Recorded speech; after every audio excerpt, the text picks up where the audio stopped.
We're talking about today another issue that is mostly an issue for our brethren who are still stuck in America because it's highly politicized. But like we saw in previous issues, perhaps what the prophets or the sages have to say about something is quite clear and does not match up with, let's say, the loudest voices on either side of the political aisle in America. This is a very important issue because this actually means something for the Jewish people, for individuals, and as the Jewish people as a whole. So let's get right into it. Gun control, people having arms, the right to bear arms. Does the Torah even recognize the idea of rights? Uh, I believe that, let's say, the language the sages used, the language that Rashi used, the language that Maimonides used, basically, they did not use that term a right, but they do describe what would be referred to as a right, for example. So we'll see that inside. And let's get right into it. These are two verses with which many are familiar with from Exodus. The Pharaoh at the time who enslaved the Israelites basically argued to his advisors and his people that it was important to enslave the Israelites because they were a threat. They could actually make war with the native Egyptians and take control of the land or escape the land. So, like in any other slave society that existed throughout human history, slaves were not allowed to have have any form of weapons. They were not allowed to bear arms. Weapons were kept away from them for the obvious reasons, lest they revolt. And that's why it's so remarkable that we read "Lahamushim alu v'nei Yisrael me'eretz Misrayim," that the Israelites were armed when they left Egypt, and that's important because this time they would be ready to fight. Read what Maimonides says there in Guide 332. We often see this chapter. It's the same one wherein he describes the whole idea of sacrifice and what the Torah instituted with regards to how it should be limited and how it was basically a concession at the time. So this is quite a classic section. We've seen it quite a few times, but also there he talks about the idea of trying to get the Jewish people into fighting shape, which they were not at the time. And even though, yeah, they had to learn to fight, and they were actually being taught that in the parashiot that we read recently at the beginning of Numbers, they have to organize themselves into armies and learn to fight. Moshe told Yoshua, when they were fighting the Amalekites, we need men who are already ready to fight. Now they were no longer going to be slaves. So that's an important thing. The Israelites were allowed to actually defend themselves and control their own destiny. So that's an important thing. You can imagine that the fact that Torah mentions this isn't important. It's quite important. So as Jews, we should take note of that. Next thing, source we have over here. This is from Deborah's song. Deborah is describing the situation as it was. Imagine yourself well more than a century after the Jewish people have entered the land of Canaan and taken it over. They've established themselves. Every tribe has its own place now. Perhaps some tribes have been more derelict in evicting the Canaanites. Perhaps there are places that they have not settled properly, perhaps both. And eventually, many of these Canaanites have regrouped and have reasserted themselves. It says that there was a king, Yavin Melech Canaan, in Chatzor, and he also had his general Sisera and Haroshet Hagoyim. This is basically in the northern part of Eretz Israel. And they're eventually coming to oppress the Israelites, especially the northern tribes, and it's getting quite bad. So Deborah basically brought God's word to Barak and the men of Naphtali and Zvulun, and told them now has come the time to fight, to finally end this Canaanite occupation. And I've seen quite a few Farshim say that this was the last major Canaanite war that the Jewish people had to fight. It's alluded to at the beginning of the book of Judges, and it's maybe even alluded to at the end of the book of Joshua. And she describes how the situation was. They couldn't travel when they wanted to. They couldn't spread out in cities. They had to stay in walled cities. And one of the things she says is, they picked new gods. It means when the Israelites strayed after idolatry, then lachem, it's from the word milchama, then the war was taken right to their gates. And what does she say? If a shield had been seen, or a spear, Bar-Hayim elef b'Yisrael, among 40,000 of Israel. What the Ralbag says there. He's the one who says it the best, I think. The Israelites did not win this war due to their own strength, their own might. They didn't have weapons. Only a few men actually had anything with which to fight.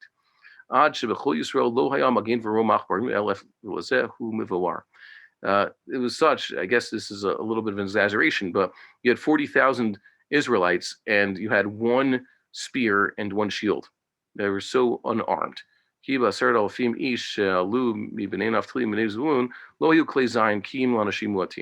Really, it says there's 10,000 men of Naphtali and Zvulun who fought this war. There was only actually a few weapons among them. So what they used? They used their pitchforks. They used sticks and stones, slingshots, whatever they could. But it's not like they had a lot of weapons. Why do you think it was? Because they were oppressed by the Canaanites, who basically had, at the time, a monopoly on heavy weaponry. Next, it says that when Saul had his first major battle with the Philistines, it was instigated by his own son. His own son started the hostilities, attacked the Philistine base, the Matzav of the Plishtim, which is actually just over there, somewhere at the edge of the Shuv, heading toward Michmash, and you could actually see the place. Robert Rabinovich used to like showing it to people. That's where this battle took place. And it says that there was no blacksmith among the entire land of Israel. Because the Philistines said, you let the Israelites have blacksmiths, they're going to make swords or spears. The Israelites would go down to the Philistines. They'd actually have to go down to the 5 major Philistine cities. Ish at the little Tosh, Ish at Maharashtovet, Itovet, Kardimo, with Maharashatho, sorry, very small print there.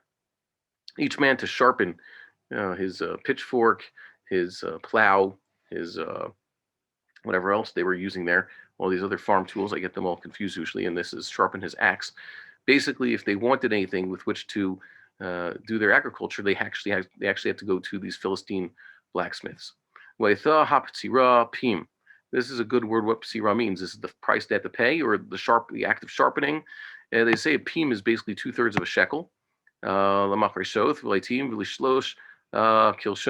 Basically, to sharpen the plow blades and the pitchforks, and this one's a pitchfork, kilshon, and their axes. Well, tziva dervaner, just put the point back on these things. That costed it quite a lot of money. So it was on the day of the battle. There was no swords, no spears among the people. Saul had about 3,000 men with him. Sheret Shaul vet Yonatan, who were with Saul and Jonathan. But Saul and his son Jonathan actually had. That is, they had one sword, one spear. Everybody else, once again, was armed, sticks and stones, basically, or farm tools. That is before this fight. Because of Saul's victories, eventually he was able to begin to arm his Israelite armies, such that it was quite good. By David's time, men had swords. But you understand that we could bring other countless examples. These are just the ones that are explicit in the Bible. Elsewhere, it says Nehemiah, when he was trying to rebuild the walls of Jerusalem, also they were working. The one hand was working, the other hand had basically on their weapons. They had to stay armed, because if they did not, then the bad guys would have a chance to try to stop them. They were certainly harassing them all the time. So we have a lot of examples. Or just more recently, we know that the Germans, Yimach Shemam, were able to do quite a good job with their final solution, because the Jewish populations that they attacked were by and large unarmed, or unable to defend themselves. And it was when Jews actually were able to get just a few arms, anything, that they were able to give the Germans enough resistance. I feel that had there been quite a few more, if Warsaw Ghetto happened in every ghetto, and if what happened in Soviet War happened in every camp, then the Holocaust could have been stopped, just like the euthanasia program among the Germans, where they first started killing their own, was put to stop because of enough resistance. But that you can never know. The point is here that we have romantic stories also regarding Israel's independence. Machon Ayalon, outside of Rehovot, where the kibbutznik were secretly making arms. Why? Because they knew the British weren't going to help them, and they were in a war. They needed to defend themselves against the Arab marauders, and soon there was going to be a major war for Israel's independence. That when the British would leave, the Arab hordes would try to basically snuff out whatever was of the Jewish state. And we also know Rabbi Lamb, who passed away of blessed memory. He was involved also in the war efforts, trying to create ways to uh, smuggle in, I guess it was some sort of chemicals that allowed the Jews to have better ammunition. The point is that gun control is and always was the way of Israel's oppressors, trying to keep arms away from us. And also everybody else's oppressors. When you want to win, you want to keep people subjugated. You take away their weapons. So of course we can appreciate the wisdom of a Second Amendment, and it's also quite self-evident why so many Israelis have guns. I think there's quite a. And it's not like there's a gun culture here like there is in America. Uh, I have many neighbors who have guns, and also know people in both America and Israel who have had to use their weapons in self-defense. I know of a story personally of a fellow who was basically attacked by a real life Hannibal Lecter type, a guy like a cannibal who was actually eating people's faces. No joke, you could find this online. And he was nearly attacked by this fellow and apprehended him. Thank God, because he was carrying a weapon. So I was basically speaking about national defense, and now we've gotten into personal self-defense. The Torah makes no real distinction between the two. The Torah's army, the Jewish people's army, is composed of individuals. That's why we have to count every single Jew as precious to God. That's what the whole book of Numbers is about. Many Jews comprise an army, and they're all there to protect themselves. So when we have a milchemet mitzvah, a commanded war, every adult male Jew is a potential soldier, and even the women have to help in the war effort in some way. So it's important that every adult male Jew know how to use his weapons in defense of himself and in defense of God's people. And that should, like I said, that is self-evident, at least for us in a Jewish society. And I kind of find it surprising. I find it very alarming that someone were to suggest, at least for us, that the Jewish people should lay down their arms in any situation, even in Chutz La'aretz. It's important that Jewish people have the ability to defend themselves, because history has shown that very quickly, even places where it is very welcoming of the Jews, where the Jews are successful and prosperous and they're happy, the powers that be, their neighbors, can turn on them very quickly, and they have to be ready for that, and they should know how to defend themselves.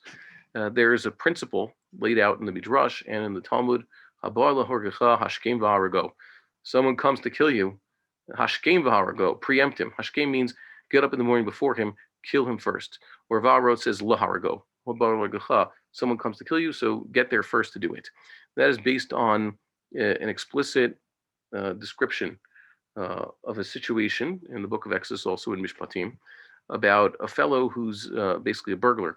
Baba Machteret, he's sneaking into someone's house. He's tunneling in the middle of the night, let's say. And the Torah describes how if that intruder is killed by the Balabait, the one whose house he's invading, so ein lo damim, that means there's no liability for this guy's death. He brought on himself. Let's read what the Rambam says. Why do we use the Rambam a lot for these things? Because he gives a good, clear Hebrew summation of what the sages were saying, often unanimously. So we'll see it inside. This is in the Hilchot Geneva. He mentions this expression over here, Abba Machteret, because that's what the pasuk says. Even Machteret, you might say, Hamaganav. If the thief is found in the Machteret, means the way to dig into something. Bein bayom bein layla, ein lo damim. Whether by night or by day. So there's this fellow has no damim. That means no one's responsible to try to keep him alive. Shoot to kill, basically. Ela im harago bal habayit o sha'ar ha'adam. If the master of the house or anybody else kills him, piturim, they are exempt. They so like the self-defense laws, at least the way they were supposed to work in Western society. A person defends himself from someone who's trying to kill him, so he should not be try. He should, well, maybe if there's reason to try him, but certainly if it's clear that he was acting in self-defense, he is acquitted. Here's why I said the word right. There's permission granted to everybody to kill this fellow, whether it's a weekday or on the Sabbath, and of course on Yom Tov. Reshut, it means permission granted. That's what in Western parlance we would call a right. It is the right of anybody to kill him, perhaps even the responsibility. But kol mita sheyocholin lamito, any way they can kill him. Shedemar ein lo damim. He has no blood. That's an expression, meaning in order to protect themselves or someone else. This is, by the way, it's not explicit, but the Rambam says it basically in this and other halachot. Self-defense is, of course, one could defend himself, and one should step in and defend others who are in need of defense. They're innocent, and there's someone else who's the rodei for perhaps coming to potentially kill them. So someone has to step in and defend them, and that's a mitzvah. And over here we said, again, in interesting language, we pay mahi tira Torah domo shel ganav. Why the Torah permit his blood? See, this is similar. This language basically gives us room to say that we're talking about it right here. The Torah has permitted killing this fellow, and also here's the justification.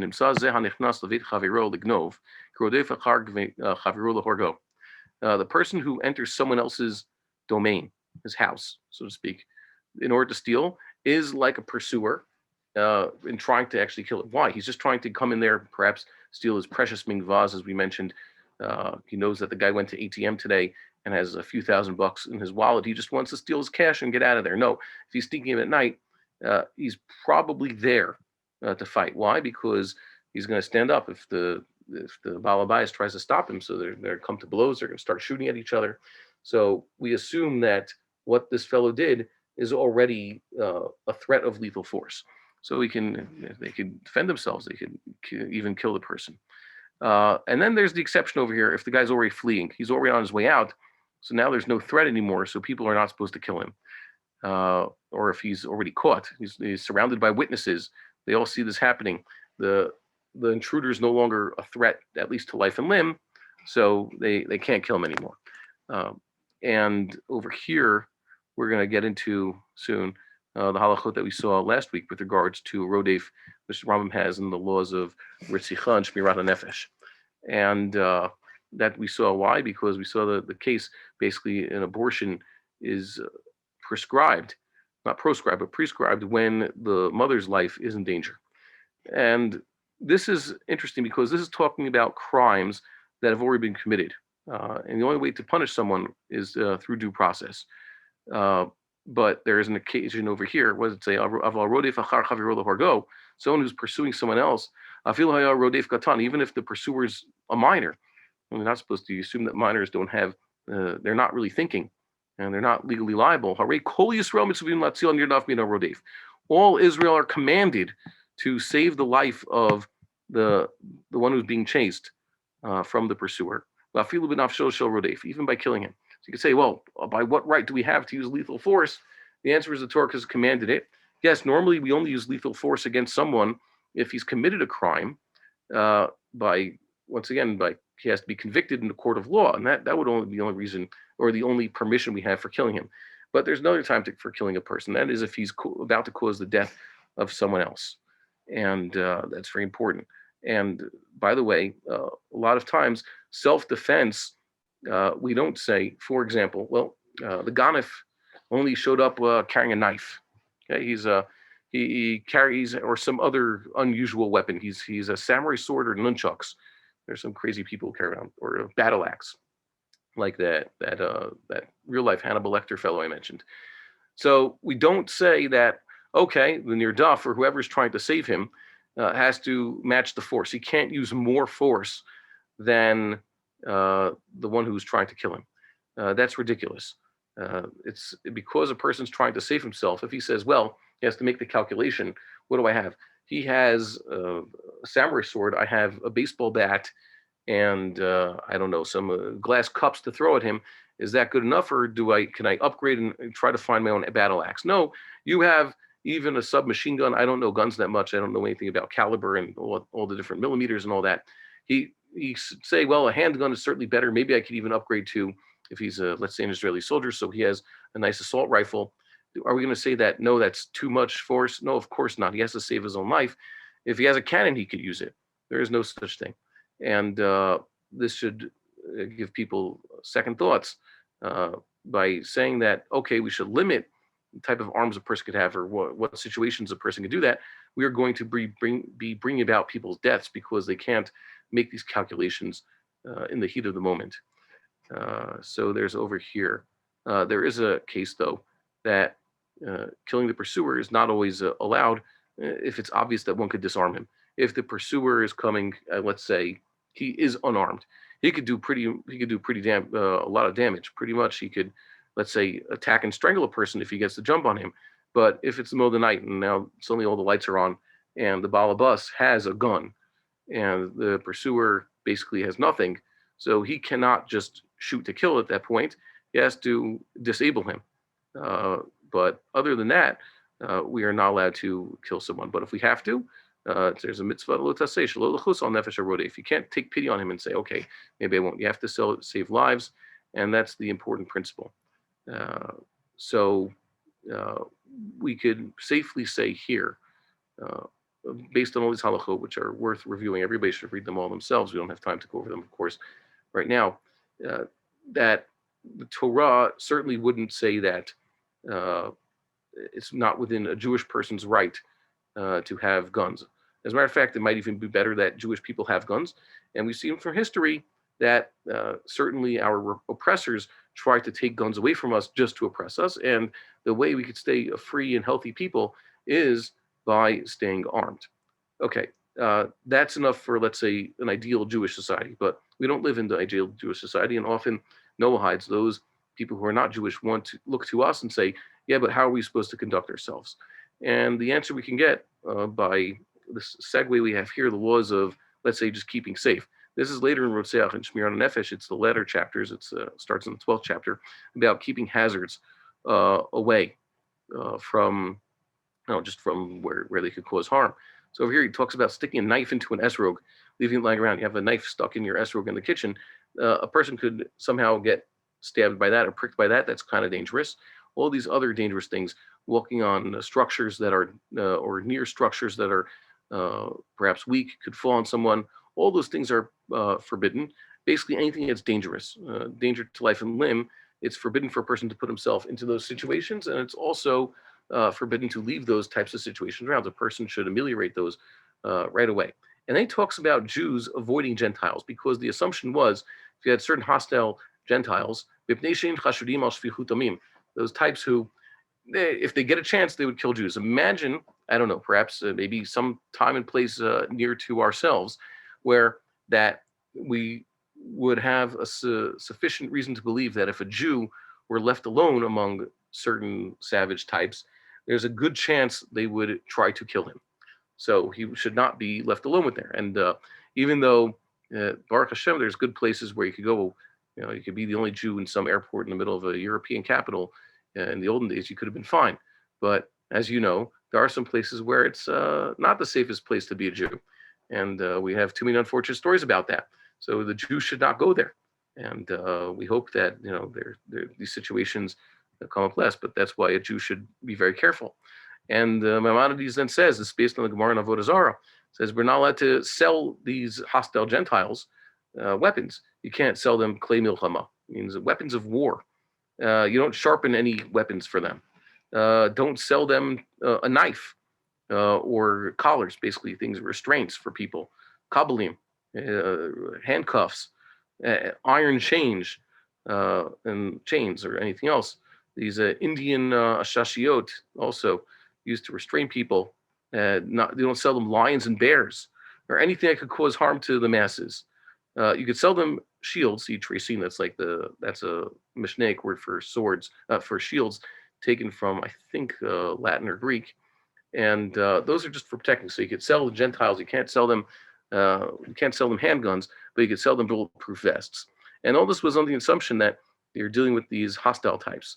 So you shouldn't sell them. You shouldn't sell to them, or he says here, let's say Jewish criminals who could rob people. So we see here that for Jews, guns are a necessity, but sometimes You have Gentile society where it's not the best that they have weapons because they could just cause harm. Uh, we're not worried that people have guns. It's dangerous. A person shouldn't leave his gun lying around on his table. He shouldn't play with his guns. Um, but I think that the American controversy misses the point. It depends on the society.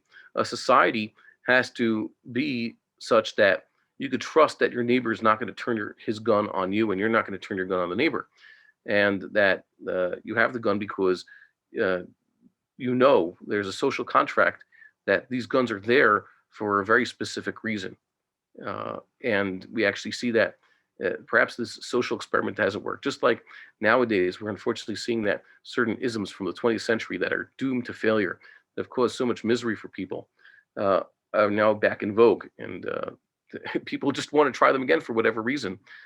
History has shown that in certain places, limiting who can have a gun legally has not resulted in a reduction in crime or in bloodshed. It's kind of strange. Whereas there are some societies where people willingly, they don't need guns because they know that they're all quite peaceful people. Uh, it's kind of strange. You have to basically look and to say that America, which is certainly not homogenous, hundreds of millions of people and growing, and all, people are worlds apart from each other basically in America. To say one rule fits all is preposterous. We should actually know what a person is, and also perhaps society's fault. Recent events can be linked, for example, or be traced to societal problems, emotional problems, or people missing the fact that certain the people end up killing people, uh, were basically slipped through the cracks, and people should have known that these people were threats. And Gentile society could also learn that perhaps they should focus on the mitzvot they've already been given. For example, to enforce the death penalty. The death penalty, as we've seen in previous weeks, and as you can see in these halachot right in front of us, the death penalty is required, especially for murderous people, in all times and all places, because that's what truly protects society.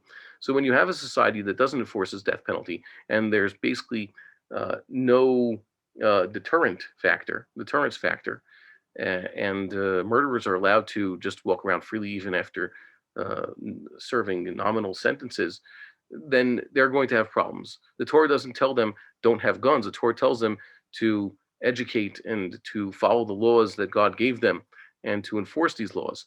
And lack of enforcement is usually, uh, correct me if I'm wrong, usually the reason for this. And also, people should be wary of the hypocritical celebrities. Hold on one second. Someone's joining us. People should be wary of the loudest voices we hear here in Israel and other places. You have celebrities, politicians, talking heads, other such miscreants who say things like no one should have guns, but they themselves uh, rely on armed guards all the time. So that's a little bit hypocritical. And then you have people who talk about, yes, guns for everybody, but they don't realize that perhaps maybe it's too easy for people, youngsters, uh, lunatics, etc. Maybe the guns shouldn't be so easy to get. So you have to watch out who's saying what for their own personal gain. Definitely do not get your opinions from any of these people on this list. You should try getting your opinions. I don't know, just if you can't study Talmud and Tanakh, at least read what the Rambam says here. You can find translations online. It's pretty clear that people should have the right in Jew and Gentile society to bear arms within reason. Uh, and just to close, you probably noticed that you make rules about this type of thing. The problem with criminals, the type of people who want to murder, is that they do not follow laws. So often, what you have is when you make laws against, let's say, owning guns, you're going to find that all the good people who follow the rules don't have guns. And then the criminals are the ones who are going to have all the guns. And that's going to be kind of difficult. And if you say, well, I'll rely on, let's say, the government to protect me, the problem is that's the whole thing. We've seen that often it's the government is the one that is taking away the guns from people because they want to oppress people. And you could look back to the examples we've seen from the Bible in this regard. Closed by with the quote that when they made prohibition in America, remember prohibition, you couldn't have alcohol. So it was applauded by educators, parents, clergy, and mobsters. Those are the type of people who wanted the prohibition. These educators, parents, and clergy, we understand why. Drinking is bad. It leads to all sorts of terrible things. it's a gateway to other averos. So you can understand why they'd be against it. And the mobsters had what to gain. They basically gained a lot of power, influence, money. Al Capone and the rest of them.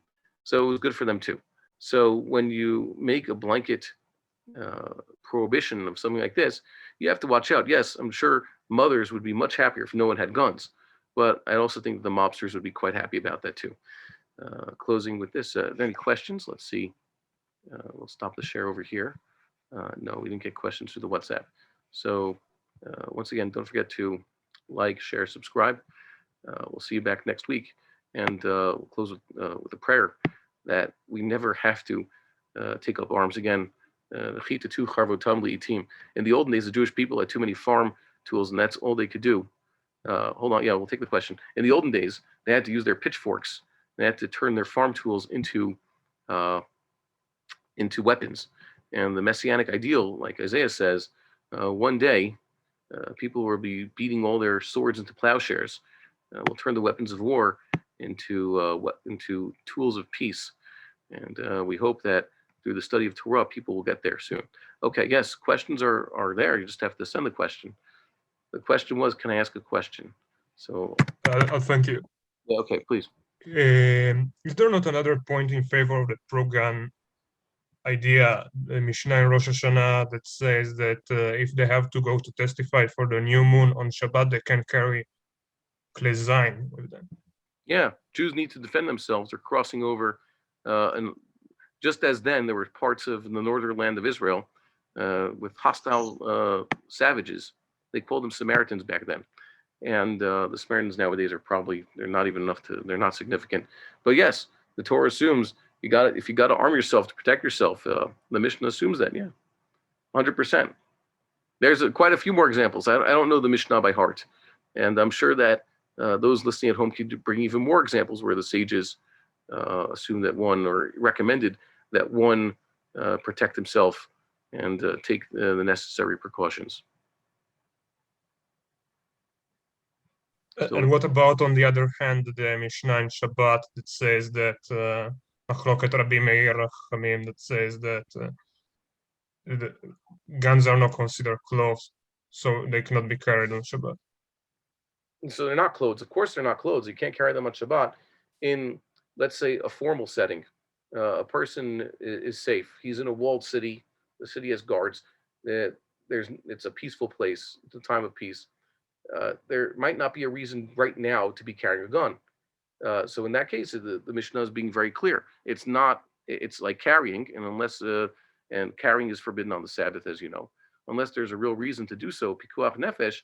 So it's prohibited, yeah, because not a malbush. But I don't think that's a pro-gun or anti-gun, or pro-weapon or anti-weapon. It's just telling you the halachic fact that there's no reason to carry it on the Sabbath. And it's not something that you can say, well, it fits on my holster, it fits my belt, it looks decorative, the sword looks nice. I think that there are certain cultures, the Marines, they have their dress uniform includes a decorative sword. You could say it's just for decoration. And Kamash Malan, it's not a decoration, it's a weapon, and it's not considered a malbush. Basically, a malbush is always permissible to wear on Shabbos and to walk around in the public domain. But if it's a weapon, it's like any other kli. Don't forget, even a kli that's not a weapon, anything that's a kli that's not a malbush, a person should not be walking around with on Shabbos. At least that's what it seems to me. Okay. So there's no more. The computer's about to die. So once again, blessings of peace to everybody. We should live to see human society perfected, so that these are strictly just theoretical discussions. We would like to encourage our viewers to share these videos with friends and send in your responses. We would also like to suggest the following opportunity to our viewers. If you identify with Rabbi Bar-Hayim's message and would like to sponsor or dedicate a video interview with the rabbi in honor or memory of a loved one, if you would like to obtain Birkon Nusach Eretz Yisrael or invite the rabbi for a speaking engagement, please email us at office@machonshilo.org. If you are inspired by Rabbi Bar-Hayim's message and would like to get involved in Torah Eretz Yisrael activities in your local area, please fill out the relevant form by going to the link which appears on the screen.